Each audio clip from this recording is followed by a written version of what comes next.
আমি ডায়েটিশিয়ান শম্পা। কেমন আছেন সবাই? আশা করছি খুব ভালো আছেন। আজকে আবার একটা নতুন টপিক নিয়ে আপনাদের সাথে কথা বলতে এলাম। আজকে যে টপিকটা নিয়ে কথা বলবো সেটা নিয়ে অনেকের মনে অনেক প্রশ্ন, অনেক কন্ট্রোভার্সিও আছে। তো আজকে যে টপিকটা হলো সেটা হচ্ছে ঘি। হ্যাঁ, মানে ঘি খেলে ঘিটা ঠিক কতটা আমাদের শরীরের জন্য খারাপ, কি ঘিটা খাওয়া ভালো কিনা সেই সম্বন্ধে আজকে কথা বলবো। সবাই মোটামুটি ভাবি যে ফ্যাট জাতীয় খাবার মানে কিন্তু শরীরের জন্য খারাপ, এবং বিশেষত ঘি এই ধরনের জিনিস তো আরোই খারাপ, কারণ এগুলো খেলেই প্রচণ্ড ওয়েট বেড়ে যায়, প্রচণ্ড গ্যাস ডাইজেশনের প্রবলেম হয়। কিন্তু এটা জানতে হবে যে ঘি এমন একটা জিনিস, যদি আপনি পিওর ঘি, যেটা মানে সঠিকভাবে তৈরি যে ঘি, সেই ঘি খেতে পারেন, সেই ঘি কিন্তু আপনাকে ওয়েট লস করতে সাহায্য করবে। একদম ঠিক, যে আপনি যদি ঘি খান একটা নির্দিষ্ট অ্যামাউন্টে, সেটা কিন্তু ওয়েট লস করতে হেল্প করে। কেন একটু বলি, কারণ ঘিয়ের মধ্যে থাকে এমসিটি, মিডিয়াম চেন ট্রাইগ্লিসারাইড, এবং এটা সহজেই লিভারের মধ্যে তাড়াতাড়ি অ্যাবজর্ব হয়ে যায়, ফলে এটি ফ্যাট হিসেবে আমাদের বডিতে স্টোর হয় না। তাই ঘি খেলে কিন্তু বডির মেটাবলিক রেটও ইমপ্রুভ হয়, তার সাথে সাথে কিন্তু ওয়েট লস করার চান্সটাও অনেকটাই বেড়ে যায়। তবে হ্যাঁ, অবশ্যই মনে রাখতে হবে ঘি কিন্তু ঘিয়ের মতো করে খেতে হবে, অর্থাৎ একটা ছোট চামচ মতো, তার বেশি নয়। নেক্সট, এটা ঘিয়ের আরও অনেক গুণাগুণ আছে। যাদের ধরুন ডাইজেশনের ভীষণ সমস্যা, ডাইজেস্টিভ হেলথ রিলেটেড প্রবলেম, তাদের জন্যও কিন্তু ঘি ভীষণ ভালো, কারণ ঘিয়ের মধ্যে থাকে বিউটারেট। এই বিউটারেট কিন্তু ডাইজেশন রিলেটেড সমস্যাকে কম করতে সাহায্য করে, এবং যাদের গাট হেলথ রিলেটেড ইস্যুস, মানে যাদের কনস্টিপেশন বা এরকম সমস্যা আছে, তারাও কিন্তু ডায়েটে ঘি খেতে পারেন। এবং সব থেকে বড় ব্যাপার হচ্ছে, যাদের আইবিএস অর্থাৎ ইনফ্লামেটরি বাউল সিনড্রোম, যেটা ইরিটেবল বাউল সিনড্রোম আছে, তারাও কিন্তু অল্প মাত্রায় ঘি খেতে পারেন। নেক্সট যেটা বলবো, ঘি কিন্তু আমাদের স্কিনের জন্য ভীষণ ভালো, কারণ ঘিয়ের মধ্যে থাকে বিভিন্ন রকমের ভিটামিন এ, ডি, ই, কে, এবং এই ই ভিটামিন স্কিন হেলথের জন্য খুব ভালো। তাই ঘি খেলে কিন্তু স্কিন ভালো হওয়ার সম্ভাবনাটা অনেকটা বেড়ে যাচ্ছে।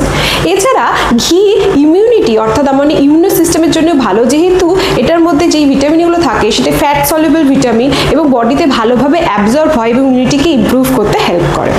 আরও একটা যেটা খুব কন্ট্রোভার্সিয়াল ব্যাপার আছে, যে ঘি খেলে হার্টের জন্য ঠিক কতটা খারাপ। হার্টের কোনো প্রবলেম হয়েছে মানে ঘি খাওয়া যাবে না, এটা কিন্তু ভুল কথা।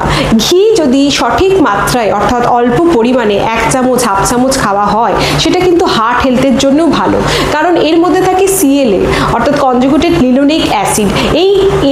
এই যে অ্যাসিডটি, এটি কিন্তু হার্ট হেলথের জন্য ভীষণভাবে ভালো, কারণ হার্টের ইনফ্লামেশন কম করতেও কিন্তু ঘিয়ের অনেক ভূমিকা থাকে। তাই যাদের হার্টের ইস্যু আছে বা হাইপার টেনশন আছে, তারাও কিন্তু খুব অল্প পরিমাণে ঘি খেতে পারেন। তবে হ্যাঁ, অবশ্যই সেটা পিওর ঘি হতে হবে, যেটা প্রপারলি তৈরি, সেরকম ঘি খেতে হবে। নেক্সট যেটা বলবো, যে ঘিয়ের আরও গুণ যদি বলতে হয় বা ঘিয়ের সম্বন্ধে যদি আরও বলতে হয়, তাহলে ঘি যেটা হচ্ছে আমাদের স্কিনের জন্য, চুলের জন্য যেরকম ভালো, পেটের জন্য ভালো, গাট হেলথের জন্য ভালো, এবং ঘি একটা স্যাটিসফ্যাকশন তৈরি করে। অর্থাৎ যখন আপনি কোনো ফ্যাট জাতীয় খাবার খাচ্ছেন, তখন একটা স্যাটিসফ্যাকশন হয়, সেখানে কিন্তু ঘি এই যে প্রচণ্ড খিদে পাচ্ছে বা ক্রেভিং হচ্ছে, সেটাকেও কম করতে অনেকটাই সাহায্য করে। তাই ঘি আপনারা সবাই খেতে পারেন, নির্দিষ্ট মাত্রায় খেতে পারেন। যাদের হার্টের সমস্যা আছে বা যাদের ওয়েট বেড়ে যাচ্ছে, তাদের সবসময় চিন্তা থাকে যে ঘি খাওয়া যাবে না, তেল খাওয়া যাবে না। খাওয়া যাবে ঘি, কিন্তু সেটা 1 টিস্পুন অর্থাৎ 1 টিস্পুন থেকে 2 টিস্পুন ম্যাক্সিমাম পুরো দিনে, তার বেশি অবশ্যই খাওয়া যাবে না, সেটা কিন্তু শরীরের জন্য ভালো হবে না। যেমনি কোনো ভালো জিনিসকেও যদি আমরা বেশি পরিমাণে খেতে আরম্ভ করি, সেটাও কিন্তু শরীরের জন্য খুব ক্ষতিকর হয়ে যায়। তাই ঘি যদি খান, প্রপার অ্যামাউন্ট খান, অতিরিক্ত খেলে কিন্তু আবার সব রিভার্স হয়ে যাবে, অর্থাৎ ওয়েট বেড়ে যাওয়ার সম্ভাবনা বেড়ে যাবে, হার্টের প্রবলেম বেড়ে যাবে, পেটের সমস্যা অনেক বেড়ে যাবে। আরেকটা জিনিস যেটা একদম বলা দরকার, সেটা হচ্ছে যাদের অ্যাসিড রিফ্লাক্স অর্থাৎ GERD, acid reflux related issues আছে, তারা অবশ্যই ঘিটা খাবেন না, ঘিটাকে অ্যাভয়েড করার চেষ্টা করবেন। তাই ঘি খান, সবাই খান, ডায়েটে দিয়ে অবশ্যই রাখুন ঘি। সকালে খালি পেটেও খেতে পারেন, কিন্তু ঘি যখন খাচ্ছেন পরিমাণের দিকে খেয়াল রাখতে হবে। আর ঘিয়ের পিওরিটি অর্থাৎ ঘিটা ঠিক কতটা সঠিকভাবে তৈরি, ঘিটা কতটা পিওর, সেটার উপরে কিন্তু অনেক কিছু নির্ভর করছে। তাই যখন ঘি কিনবেন, প্রপারলি দেখে, নিউট্রিশন লেভেল দেখে চেক করে তবেই কিনবেন। আশা করছি এই খবরটা শুনে সবার একটু হলেও ভালো লাগবে, যে একটু হলেও অন্তত ঘি খাওয়া যায়, এবং ঘির এত হেলথ বেনিফিটস আছে, যেগুলো কিন্তু আমাদের শরীরের জন্য দরকার। তাই এই নিয়ে যদি আর কোনো প্রশ্ন থাকে, আর কিছু জানার থাকে, অবশ্যই আমার এই ভিডিওর কমেন্ট সেকশনে জানাতে একদম ভুলবেন না। সবাই খুব ভালো থাকবেন, সবার সাথে আবার দেখা হবে। নমস্কার।